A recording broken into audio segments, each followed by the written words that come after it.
অনুষ্ঠান বাড়ির মতন পটল চিংড়ি এইভাবে বাড়িতে বানিয়ে দেখো, খেতে কিন্তু অসাধারণ লাগে। আমার কিন্তু খেতে বেশ দারুণই লাগে। পটল চিংড়ির রেসিপিটা একদম তৈরি হয়ে গেছে, আমি নামিয়েও নিয়েছি। ওপর থেকে দিয়ে দিলাম কয়েকটা ধনেপাতার কুচি, আর কালারটাও দারুণ হয়েছে। বন্ধুরা, আমি আজ তোমাদের সাথে শেয়ার করব অনুষ্ঠান বাড়ির মতন পটল চিংড়ি একটি অসাধারণ রেসিপি। তোমরা পুরোটাই দেখতে থাকো। পটল চিংড়ি বানানোর জন্য নিয়েছি 300 গ্রাম চিংড়ি মাছ। চিংড়ি মাছগুলোকে ভালো করে পরিষ্কার করে কেটে নিয়েছি এবং ধুয়েও নিয়েছি। এবার আমি এর মধ্যে দিয়ে দেব পরিমাণ মতো নুন আর পরিমাণ মতন হলুদ। নুন হলুদটা ভালো করে আমি চিংড়ি মাছের মধ্যে মাখিয়ে নেব। মাখিয়ে আমি 5 মিনিটের মতন রেস্টে রেখে দেব। বন্ধুরা দেখো, আমি প্রত্যেকটা চিংড়ি মাছ কিন্তু নুন হলুদটা হাতে ধরে ধরেই মাখাচ্ছি। তো এইভাবেই মাখিয়ে নেব আর 5 মিনিট আমি রেস্টে রেখে দেব। আর এই দিকে পটল চিংড়ি বানানোর জন্য পটল আলুটা আমি একদম রেডি করে নিয়েছি। তো পটলগুলো আমি কীভাবে কেটেছি তোমাদের দেখাবো। এই যে প্রত্যেকটা পটল আমি অল্প অল্প করে ছাল ছাড়িয়ে নিয়েছি আর অল্প অল্প করে ছাল রেখে দিয়েছি। প্রত্যেকটা পটল এইভাবে আমি কেটেছি। আর পটলগুলো একদম নরম এবং টাটকা পটল। আর আলুগুলোকেও আমি এভাবে ডুমো ডুমো করে কেটে নিয়েছি, বড় বড় সাইজে করে কেটেছি আলুগুলোকে। আর এখানে নিয়েছি দুটো টমেটোকে গ্রেট করে নিয়েছি। এবার আমি আলু পটলটাকে ভেজে নেব। তো আলু পটল ভাজার জন্য কড়াইটা বসিয়ে দিয়েছি, ভালো করে বেশ গরম করে নিতে হবে। এবার দিয়ে দিলাম সাদা তেল, তেলটাকেও ভালো করে গরম করে নিতে হবে। তারপর দিয়ে দিচ্ছি পরিমাণ মতো নুন আর হলুদ। নুন আর হলুদটাকে তেলের মধ্যে দিয়ে ভালো করে একটু নাড়াচাড়া করে নিতে হবে।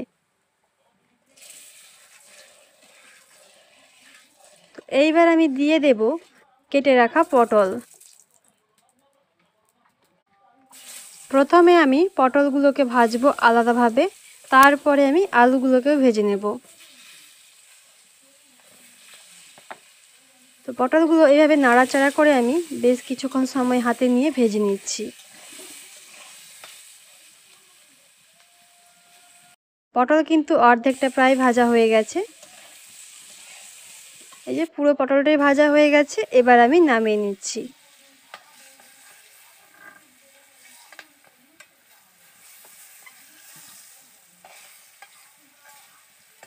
এইবার আমি ওই পটল ভাজা তেলের মধ্যে দিয়ে দেব কেটে রাখা আলুগুলোকে। কেটে রাখা আলুগুলো দিয়ে দেব পরিমাণ মতো নুন আর পরিমাণ মতন হলুদ। নুন হলুদ দিয়ে আবারও আমি ভালো করে আলুটাকে ভেজে নেব।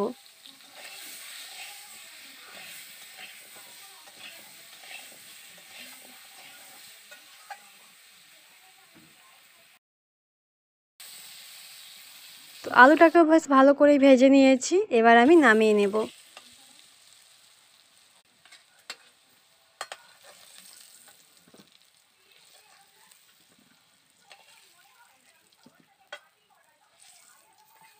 আলু আর পটলটাকে বেশ ভালো করেই ভেজে নিয়েছি।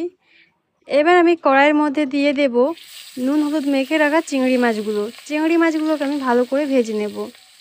চিংড়ি মাছ ভাজতে কিন্তু বেশিক্ষণ সময় লাগে না, যতক্ষণ দিতে সময় লাগে বেশিক্ষণে কিন্তু সময় লাগে না একদম।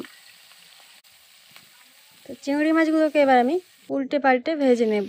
তো এক পিঠ ভাজা হয়ে গেছে, আমি উল্টে নিচ্ছি মাছগুলো। দেখো বেশ লাল হয়ে গেছে এক পিঠ। বলেছিলাম চিংড়ি মাছ ভাজতে কিন্তু বেশিক্ষণ সময় লাগে না। এইভাবে আমি চিংড়ি মাছগুলোকে উল্টে পাল্টে ভেজে নেব।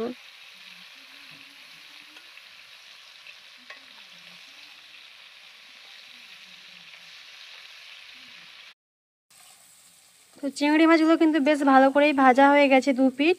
এবার আমি চিংড়ি মাছগুলোকে নামিয়ে নেব। চিংড়ি মাছগুলো বেশ ভালো করে ভেজে নিয়েছি। এবার আমি কড়াইটা পরিষ্কার করে নিয়েছি। এবার দিয়ে দিচ্ছি ওর মধ্যে সর্ষের তেল। তেলটাকে বেশ ভালো করেই গরম করে নেব। তোমরা চাইলে সাদা তেলেও রান্নাটা করতে পারো। এবার কিছু ফোড়ন হিসাবে দিচ্ছি একটা শুকনো লঙ্কা, দুটো তেজপাতা, গোটা জিরে, থেতো করে রাখা গোলমরিচ আর গোটা এলাচ, দারচিনি, লবঙ্গ। সমস্ত ফোড়নগুলোকে তেলের মধ্যে দিয়ে ভালো করে ভেজে নেব যতক্ষণ না একটা সুন্দর গন্ধ বের হয়। ফোড়নটা কিন্তু খুব সুন্দর বেশ ভাজা হয়েছে, গন্ধও খুব সুন্দর বেরিয়েছে। দিয়ে দিচ্ছি এবার কেটে রাখা পেঁয়াজ। পেঁয়াজটাকে প্রথমে ভালো করে ভেজে নেব।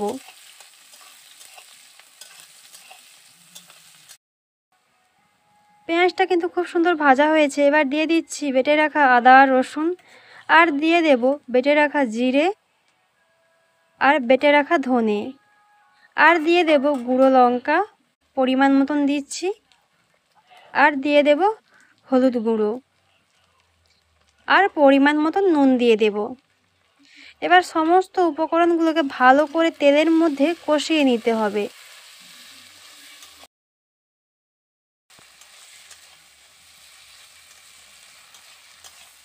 মশলাটাকে বেশ সময় ধরে আমি কষিয়ে নিয়েছি। এবারে আমি দিয়ে দেব গ্রেট করে রাখা দুটো টমেটো। টমেটোটা দিয়ে ভালো করে আবারও কষিয়ে নিতে হবে, যতক্ষণ না এর কাঁচা গন্ধটা চলে যায় ততক্ষণ ভালো করে কিন্তু টমেটোটাকে কষাতে হবে মশলার সাথে। তো মশলাটা কিন্তু বেশ খানিকক্ষণ ধরে আমি কষে নিয়েছি, সুন্দর একটা গন্ধও বের হয়েছে। এবার আমি এর মধ্যে একটু জল দিয়ে দেব। জল দিয়ে আবারও আমি কিছুক্ষণ ধরে কষিয়ে নেব মশলাটাকে। মশলাটা খুব সুন্দর কষানো হয়েছে, মশলা থেকে তেলও ছেড়ে দিয়েছে। এবার আমি দিয়ে দেব ভেজে রাখা আলু আর পটল একসাথে দিয়ে দিচ্ছি। আমি এবার এই আলু পটলটাকে মশলার সাথে ভালো করে কষিয়ে নেব সময় ধরে। আলু আর পটলটা কিন্তু খুব সুন্দরই কষানো হয়েছে, দেখো মশলা থেকে কিন্তু তেল ছেড়ে দিয়েছে, দেখতেও এটা খুব সুন্দর লাগছে, কালারটাও খুব সুন্দর এসেছে। এবার আমি পরিমাণ মতন জল দিয়ে ঝোলটাকে ফুটিয়ে নেব। আলুটা কিন্তু আমার সেদ্ধ করা ছিল না, তাই আমি বেশি করে জলটা দিলাম আলুটা যাতে ভালো করে সেদ্ধ হয়। তো ভালো করে কিন্তু ঝোলটাকে ফুটিয়ে নিচ্ছি। তোমাদের বলেছিলাম আমি অনুষ্ঠান বাড়ির মতন পটল চিংড়ি রেসিপি বানাবো, আমি কিন্তু এতটা জল রাখবো না, একদম গ্রেভি টাইপেরই হবে। এবার আমি দিয়ে দিলাম 3টে কাঁচা লঙ্কা, আর দিয়ে দিচ্ছি ভেজে রাখা চিংড়ি মাছগুলো। আবারও আমি কিছুক্ষণ সময় ধরে ফুটিয়ে নেব।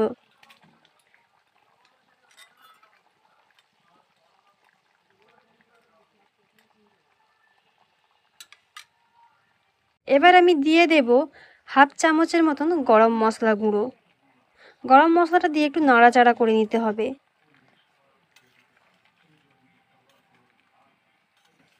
আবারও আমি 2 মিনিট সময় ধরে আমি ফুটিয়ে নেব। আমি আজকে যেভাবে অনুষ্ঠান বাড়ির মতন পটল চিংড়ি রেসিপিটা বানালাম, তোমরা কিন্তু এইভাবে বানিয়ে দেখো, খেতে কিন্তু দারুণ হয়। আজকে কিন্তু আমার পটল চিংড়ি রেসিপিটা একদম রেডি হয়ে গেছে। এবার আমি নামিয়ে নেব। এই যে নামিয়ে নিয়েছি, সার্ভও করে দিয়েছি, দেখো কালারটাও খুব সুন্দর হয়েছে। এবার আমি ওপর থেকে দিয়ে দেব ধনেপাতা কুচি। একদম রেডি আজকে অনুষ্ঠান বাড়ির মতন পটল চিংড়ি রেসিপি। আজ এই রেসিপিটা তোমাদের কেমন লাগলো বন্ধুরা, আমাকে কিন্তু অবশ্যই কমেন্ট বক্সে জানাবে। যদি ভালো লেগে থাকে লাইক করো, আর বেশি বেশি করে বন্ধুদের সঙ্গে শেয়ার করো, আর আমার এই চ্যানেলটাকে সাবস্ক্রাইব করে দিও। আর পাশে থাকা বেল আইকনটি অবশ্যই ক্লিক করো, যাতে আমার দেওয়া ভিডিওগুলো সবার আগে তোমাদের কাছে পৌঁছে যায়। আমি কিন্তু এর আগেও পটল চিংড়ি রেসিপি দিয়েছি, তোমরা যদি দেখতে চাও আমার ভিডিওর ওপর দেওয়া আই বাটনে ক্লিক করে তোমরা দেখে নিতে পারো। তো আজকে ভিডিওটি এইখান পর্যন্তই, দেখা হচ্ছে অন্য কোনো পরবর্তী ভিডিওতে। সবাই ভালো থেকো, সুস্থ থেকো, সবাইকে ভালো রেখো। টাটা।